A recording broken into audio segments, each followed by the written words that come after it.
Hoy finalizamos los viajes misioneros de Pablo. La razón es porque hizo 3 viajes misioneros y al finalizar este último, él va a quedar preso. Entonces, básicamente estamos despidiéndonos de Pablo. Incluso en el sermón pasado, en el estudio pasado, lo que leímos es que Pablo le dice a sus mejores amigos de Éfeso, les dice, esta es la última vez que nos vemos. Ellos lloraron con él, se despidieron y aceptaron la realidad de que ya no se iban a ver.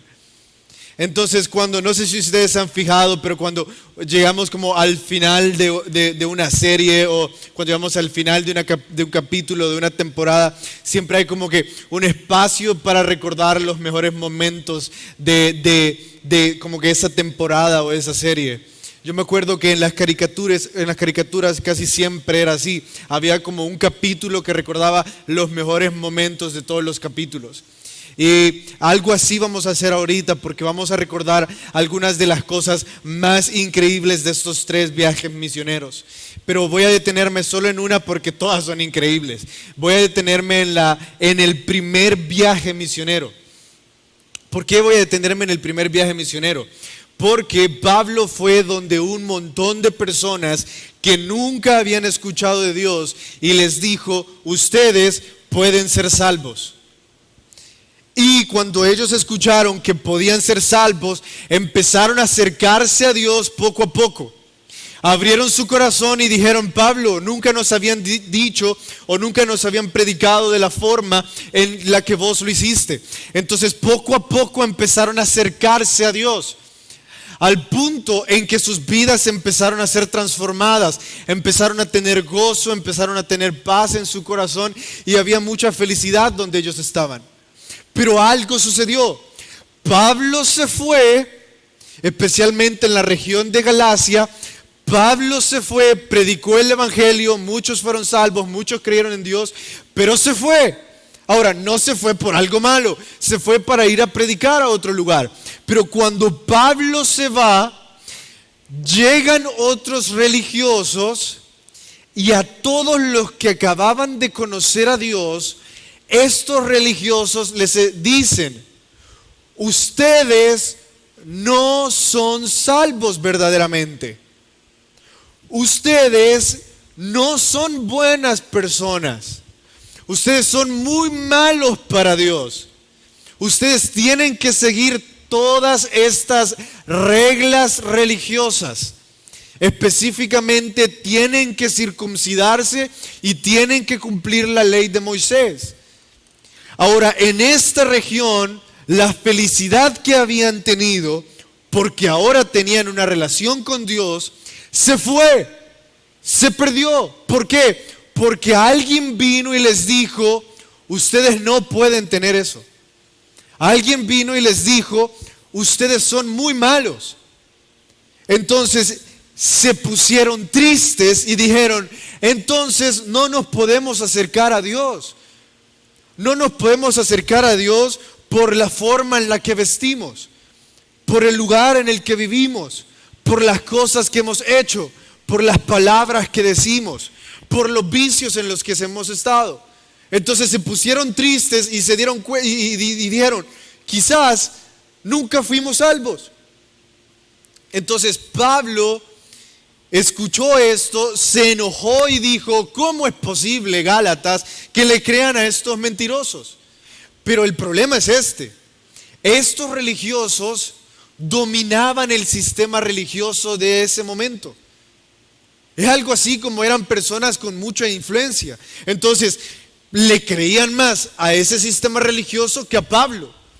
Entonces, lo que tiene que hacer Pablo es regresar de ese primer viaje misionero, va a Jerusalén y existe un concilio. ¿Qué es un concilio? Se reunieron todos los líderes de la iglesia primitiva a discutir algo, a discutir qué tenían que hacer los gentiles para ser salvos. Y en ese concilio dijeron, los gentiles no tienen que circuncidarse, no tienen por qué seguir toda la ley de Moisés como que si fueran judíos. Lo único que tienen que hacer los gentiles es creer en Jesús como su Salvador. Punto. Ahora, Pablo decide, bueno, tengo que llevar esta resolución, tengo que llevar esto escrito, porque firmaron un documento en la que todos los líderes decían, hey, esto es real. Los gentiles pueden ser salvos con solo creer en Jesús. Entonces Pablo escribió todo eso en un documento, todos los líderes lo firmaron y ahora dice Pablo, voy a salir en un segundo viaje misionero. Pero este viaje misionero cambió el rumbo del cristianismo entero. Fue determinante en la historia del cristianismo porque ese documento decía que no se tenían que circuncidar. Entonces Pablo llega hacia los Gálatas, llega hacia la región de Galacia, Asia Menor, y les enseña este documento y ellos empiezan a saltar de felicidad. Se dan cuenta de que todo este tiempo habían creído mentiras de religiosos mentirosos. De religiosos que lo único que les importaba era su club social, era su popularidad, que dijeran, esa persona es bastante religiosa, eso era lo único que les importaba. Entonces vivían diciendo patrañas, vivían diciendo cosas como las que hoy en día algunos religiosos dicen. Que si ustedes no se visten de esta forma, si ustedes no hablan de esta otra forma, entonces no pueden entrar a una iglesia. Que si ustedes hablan de esta forma o son de este lugar, no son bienvenidos en una iglesia. Pero Pablo fue a hacer exactamente lo contrario, fue para decirles, son bienvenidos. El principio del evangelio no es para alcanzar a personas buenas. El principio del evangelio es Jesús murió para que los que no somos buenos tengamos esperanza. Entonces Pablo hizo todo este segundo viaje misionero para repartir esta buena noticia. Pero en su segundo viaje misionero se expandió mucho. Terminó ese segundo viaje misionero e inició el tercero. Y el tercero se expandió aún muchísimo más, llegó hasta Europa. En su segundo viaje misionero pasó muchísimo tiempo en Éfeso y ahí fue donde él se despidió de todos. Entonces retomamos la historia desde ahí y leemos en el capítulo 21 el final de su último viaje misionero. Vayan hasta el capítulo 21. Verso 1. Vamos a leer un montón de lugares muy extraños, pero es importante que los conozcamos. Capítulo 21, verso 1. Después de separarnos de ellos, ¿de quiénes? De los efesios, con los últimos que estuvo, zarpamos y fuimos rumbo directo a Cos, y al día siguiente a Rodas, y de ahí a Patara. Y hallando un barco que pasaba a Fenicia, nos embarcamos y zarpamos. Paren ahí, porque era importante para mí que ustedes vieran esto. Normalmente hemos visto que en los viajes misioneros de Pablo, él llegaba a una ciudad, predicaba ahí al menos 3 semanas, como vimos en Tesalónica, y después se iba. Pero ahorita lo que estamos viendo es que Pablo anda con premura. Pablo llega, busca otro barco para irse y se va. Verso 3. Al avistar Chipre, dejándola a mano izquierda, navegamos a Siria y arribamos a Tiro, porque el barco había de descargar allí. Paren ahí. Los barcos en aquel entonces no eran como los aviones de hoy, que hoy nosotros tenemos medios de transporte específicamente para humanos. ¿Verdad? Los aviones son en su gran parte específicamente usados para transportar humanos. En aquel tiempo no era tanto así. La gran mayor parte de los medios de transporte marítimos eran ocupados para transportar mercadería. Y ahí se arrimaban o se añadían viajeros que iban con rumbo hacia donde esa mercadería iba. Entonces, por ejemplo, si ellos querían ir hacia Europa, pero escuchaban de que no había ningún barco que fuera a Europa, pero sí los dejaba a la mitad del camino hacia Europa, ellos iban a ir en ese barco. Entonces así tenían que buscar. Entonces ellos hacen todo eso y descargan en la última ciudad que nosotros leímos, que es en Tiro. Verso 4. Y hallados los discípulos, nos quedamos allí 7 días. Y ellos decían a Pablo, por el Espíritu, que no subiese a Jerusalén. Paren ahí. Lo que estamos a punto de leer de ahora en adelante es una profecía que le dicen a Pablo. Le dicen: Pablo, no vayas a Jerusalén. ¿Pero por qué le dicen que no suba a Jerusalén? Porque Jerusalén estaba sobre una montaña. Cuando uno va acercándose a Jerusalén, en realidad uno se va acercando a un montículo de tierra, a una montaña. Entonces Pablo se detiene en algunos lugares y ahí conoce a 4 mujeres que profetizaban, que eran hijas de Felipe. Aquellos de ustedes que han estudiado la Biblia conmigo se recordarán de Felipe y el etíope, que Felipe, conocido como el evangelista, ganó a este negrito a Cristo. Ahora, Felipe se quedó en la región de Cesarea. Ahí tuvo 4 hijas y las 4 hijas de un evangelista se convirtieron en profetisas. Básicamente que ayudaban a las personas a conocer la voluntad de Dios. Ahora, en ese mismo lugar, otro profeta le dijo algo a Pablo. Y fue bastante curiosa la forma en la que se lo dijo. Entonces, vení Héctor, yo sé que a vos te encanta ayudarme. Entonces, básicamente lo que hizo este profeta, digamos que Héctor ahora va a ser un profeta. La vez pasada fuiste un rey. ¿Cuál rey fuiste? Manasés, es cierto. Entonces, ahora va a ser un profeta, el profeta Héctor. Entonces lo que hizo el profeta es que agarró un lazo, hace de cuenta acaso que esto es un lazo, y amarrate las manos. Entonces mandó a llamar a Pablo y dale, amarrate las manos. Mandó a llamar a Pablo, ahí está bien, no tanto, solo así. Entonces mandó a llamar a Pablo y le dijo: Pablo, así vas a terminar si vas a Jerusalén. Entonces decímelo. Bueno, no, y se cuenta caso que ahí está Pablo. Y decirle: Pablo, así vas a terminar. Pablo, por el Espíritu te digo que no subas, porque así vas a terminar. Ok, perfecto. Un aplauso para la actuación de Héctor. Ahora, lo curioso de esto, y gracias a Héctor por hacer referencia en eso, porque yo iba a hacer referencia en eso, es que el Espíritu le reveló a ese profeta qué es lo que iba a suceder con Pablo. O sea, iba a terminar amarrado, y efectivamente así sucedió, terminó amarrado y encarcelado. Pero esto es lo curioso. El Espíritu nunca le dijo al profeta que le dijera a Pablo que no fuera. Le dijo: vas a terminar mal, pero no le dijo que no fuera. Simplemente fue una advertencia para prepararlo de la realidad de que iba a sufrir al lugar al que iba. ¿Saben lo que hizo Pablo cuando le dijeron esto? Vayan hasta el verso, ya les digo cuál. Vamos a ver la respuesta de Pablo cuando les dicen eso. Vayan hasta el verso 12. Al oír esto, le rogamos nosotros y los de aquel lugar que no subiese a Jerusalén. Miren ahí, fue propia interpretación de ellos. No fue que el Espíritu Santo no quería que Pablo fuera.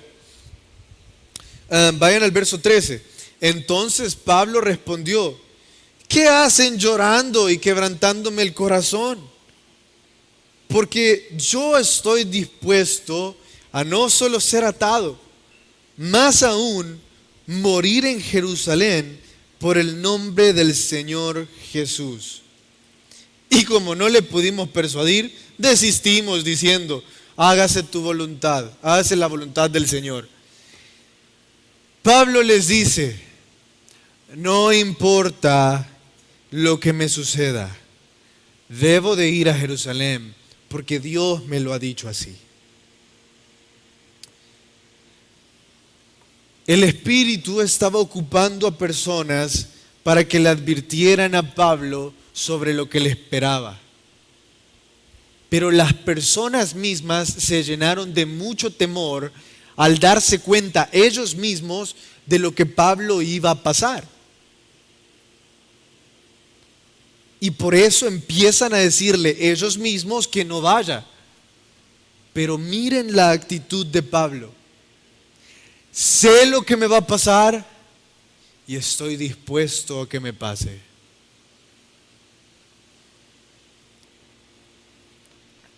Muchos de ustedes tuvieron la valentía el sábado pasado. Yo les hice un llamado y les dije, si ustedes realmente creen en lo que la palabra del Señor hace en la vida de otros, van a invitar a otros. Y muchos de ustedes lo hicieron. Invitaron a otros.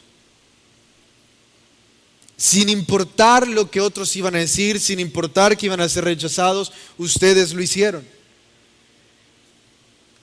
Ese es el mismo sentimiento de Pablo. Pero ahora quiero advertirles lo siguiente. Yo no soy profeta, pero quiero decirles lo siguiente. Van a sufrir dentro de poco. Van a pasar una situación difícil dentro de muy poco.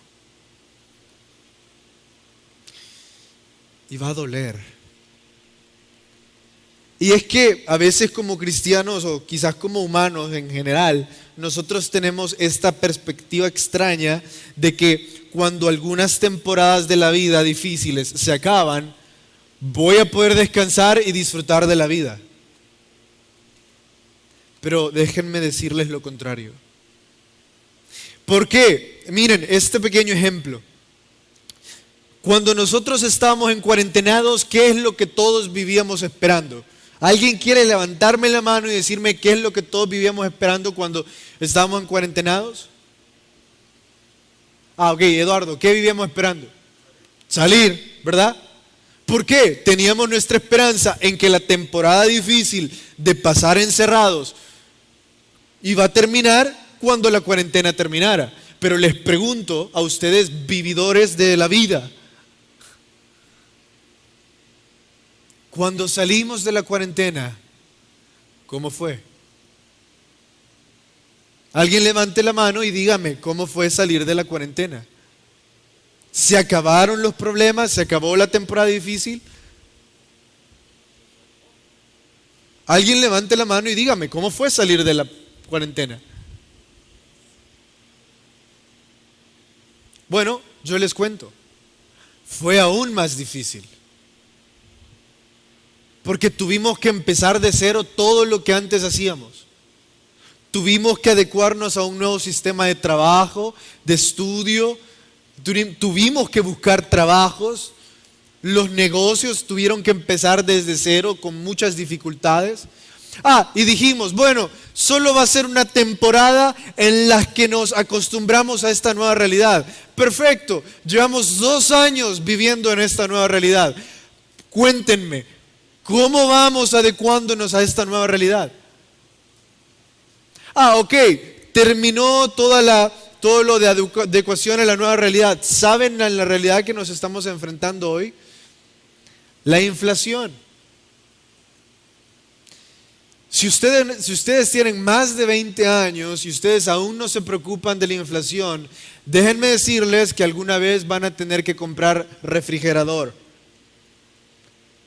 Porque aunque para los hombres pudiéramos vivir con una cama y un ventilador y eso fuera suficiente, y eso ya es un palacio para muchos hombres, déjenme contarles, la comida se arruina. Y yo antes podía decir que un pollo todavía funcionaba aunque tuviera una semana de estar ahí en el plato. Pero déjenme decirles, me di cuenta de algo, se arruina. Ya no se puede comer. Y hay que comprar refri. Y cuando ustedes van y miran los precios de refrigeradores usados, de refrigeradores nuevos, uno se da cuenta, quizás vendo un riñón. ¿Qué voy a hacer? Entonces vamos a decir, bueno, vamos a esperar a que la temporada de inflación se acabe, tal vez algún día se acabe y se normaliza esto y la temporada difícil se acaba. Esa es la mentalidad que nosotros tenemos. Que las temporadas difíciles se acaban y después vamos a poder vivir mejor. Ahora déjenme decirles, ¿saben qué viene después de una temporada difícil? Otra difícil.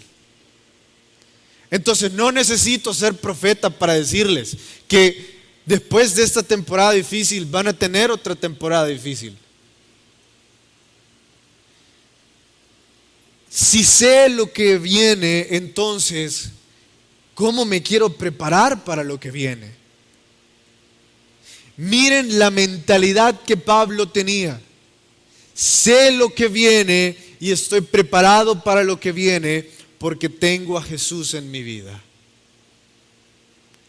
Déjenme explicarles este principio. Puede ser que Pablo al inicio de su viaje misionero no tuviera lo necesario para enfrentar una persecución como la que enfrentó al final de sus días. Puede ser que no tuviera lo necesario, pero déjenme decirles esto. En el momento que él necesitó, él tuvo lo necesario para enfrentarse a esa persecución. Si ustedes y yo creemos que no tenemos lo necesario para muchas de las cosas que debemos de enfrentar en la vida, déjenme decirles, es correcto. No tenemos lo necesario. Y no hay forma en la que podamos alcanzar lo necesario. Si no, ya hubiéramos logrado. Ya estuviéramos viviendo bien, ya estuviéramos tranquilos. Pero no hay forma de que por nosotros mismos logremos la preparación necesaria para enfrentarnos a los problemas del futuro. Solo hay una forma en la que lo podemos lograr. Y eso es mediante Jesús. Cuando nosotros nos arrepentimos y decimos, creo que necesito algo o alguien en mi vida para que me ayude a atravesar esta temporada de mi vida.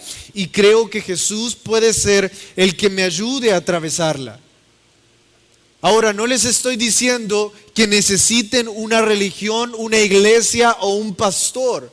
Les estoy diciendo que necesitemos a Jesús en nuestra vida. Porque muchas de las veces venimos y nos sentamos en esa silla o hablamos con un pastor creyendo de que ahí estamos buscando a Jesús o creyendo que ahí estamos creyendo en Jesús. Pensamos que eso es creer en Jesús, pero no es así. Creer en Jesús es decir, yo en ti encuentro todo lo que necesito y voy a encontrar todo lo que necesito en ti, Jesús. Y es a través de eso, de creer en que en Él encontramos todo lo que necesito, a que nos va a llevar a tomar la decisión de decir, esta temporada mi vida va a venir y yo la voy a poder enfrentar. Porque Jesús va a estar conmigo. Porque Él es todo lo que necesito. ¿Cómo es que Pablo podía creer en Jesús de esa forma?